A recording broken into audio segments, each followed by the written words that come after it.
اللهم صل على محمد وآل محمد۔ السلام علیکم ورحمۃ اللہ وبرکاتہ۔ ناظرین کرام، روزے کے احکام لے کر ہم آپ کے سامنے حاضر ہوئے ہیں۔ قرآن مجید میں پروردگار عالم ارشاد فرماتا ہے، یا ایھا الذین آمنوا کتب علیکم الصیام کما کتب علی الذین من قبلکم لعلکم تتقون۔ اے ایمان لانے والو، تمہارے اوپر روزوں کو اسی طریقے سے لکھ دیا گیا ہے، فرض کر دیا گیا ہے جس طریقے سے پہلے والے لوگوں کے اوپر فرض کیا گیا تھا، تاکہ تم تقوی الہی اختیار کرو، تاکہ تم پرہیزگار بن سکو۔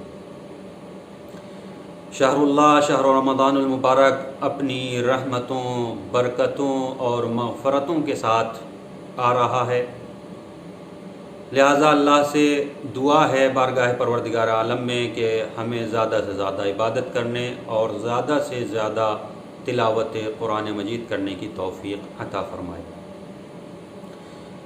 ماہ رمضان المبارک میں روزے کی نیت کے سلسلے میں آج ہم گفتگو کریں گے۔ سب سے پہلے سوال یہ ہے کہ روزہ کسے کہتے ہیں؟ روزے سے کیا مراد ہے؟ روزے سے مراد خداوند عالم کی رضا اور اظہار بندگی کے لیے انسان اذان صبح سے اذان مغرب تک ان چیزوں سے پرہیز کرے کہ جن چیزوں سے پروردگار عالم نے روکا ہے، جن سے روزہ باطل ہو جاتا ہے، اس کا نام روزہ ہے۔ روزے کی نیت کیا ہے؟ نیت کسے کہتے ہیں؟ نیت ارادہ قلبی کا نام ہے، زبان پر جاری کرنا ضروری نہیں ہے،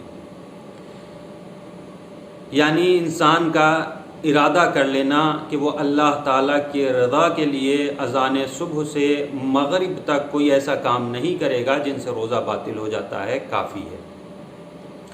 اور انسان پورے رمضان المبارک کے روزوں کی نیت کر سکتا ہے، اور رات کو سونے سے پہلے اگلے دن کے روزے کی نیت بھی انسان کر سکتا ہے۔ اور ماہ رمضان المبارک میں دن کا معین کرنا ضروری نہیں۔ مثلا یہ ضروری نہیں ہے کہ وہ ماہ رمضان المبارک کے پہلا روزہ رکھ رہا ہے یا دوسرا یا تیسرا یا پانچواں۔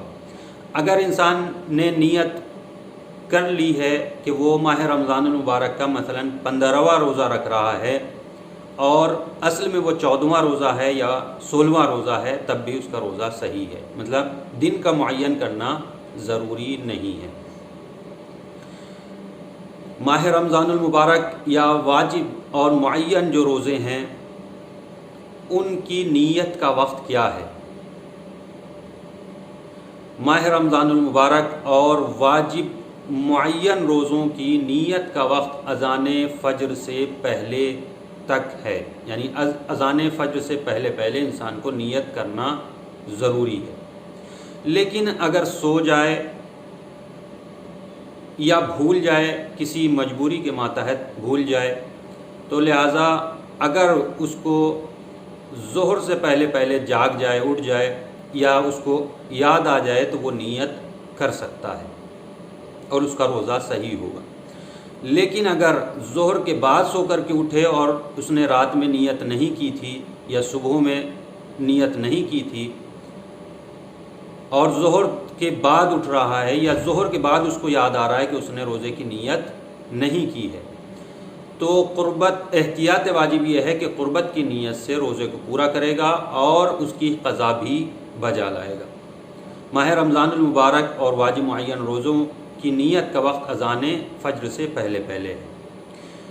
لیکن جو غیر معین ہیں، مثلا قضا ماہ رمضان المبارک کے روزے کی قضا کا دن کسی بھی دن آدمی کر سکتا ہے، یا اور جو واجب دوسرے غیر معین روزے ہیں، ان کی نیت کا وقت ظہر سے پہلے کسی وقت بھی انسان کر سکتا ہے، ظہر سے پہلے تک اس کا وقت موجود ہوتا ہے۔ اور مستحبی روزے کا وقت جو ہے وہ مغرب کے قریب تک ہے۔ اگر انسان پورا دن سو رہا ہے مثلا، یا پورا دن اس نے کچھ نہیں کھایا ہے یا کوئی فعل ایسا انجام نہیں دیا جو روزے کو باطل کرتا ہے، اور مغرب کا وقت قریب آ گیا ہے تو اس وقت بھی اگر انسان مستحب روزے کی نیت کر لے کہ وہ روزہ رکھتا ہے قربتاً اللہ، تو اس کا روزہ مستحب روزہ صحیح ہے۔ ایک اہم چیز یہ ہے، انسان اگر روزے کی نیت کر کے سو جائے اور پورا دن سوتا رہے تو اس کا روزہ صحیح ہے، کوئی حرج نہیں ہے۔ ایک اہم چیز یہ بھی ہے کہ انسان کو نیت کے اوپر اذان فجر سے لے کر کے مغرب تک اس نیت کے اوپر باقی رہنا ضروری ہے۔ اگر انسان دن میں کسی وقت روزے کو باطل کرنے کا ارادہ کرے یا مذبذب ہو جائے کہ روزہ توڑے یا نہیں، روزہ کھولے یا نہیں کھولے، تو احتیاط واجب یہ ہے کہ اس دن کو، اور روزہ نہیں کھولا ہے تو احتیاط واجب یہ ہے کہ اس دن کے روزے کو بھی مکمل کرے گا، اور احتیاط واجب یہ ہے کہ اس کی قضا بھی بجا لائے گا۔ والسلام علیکم ورحمۃ اللہ وبرکاتہ۔ آخر میں تمام ناظرین سے گزارش ہے، ہمارے چینل نور نجف میڈیا کو سبسکرائب کریں، بیل آئیکن دبائیں اور زیادہ سے زیادہ شیئر کریں تاکہ مومنین استفادہ کر سکیں۔ شکریہ۔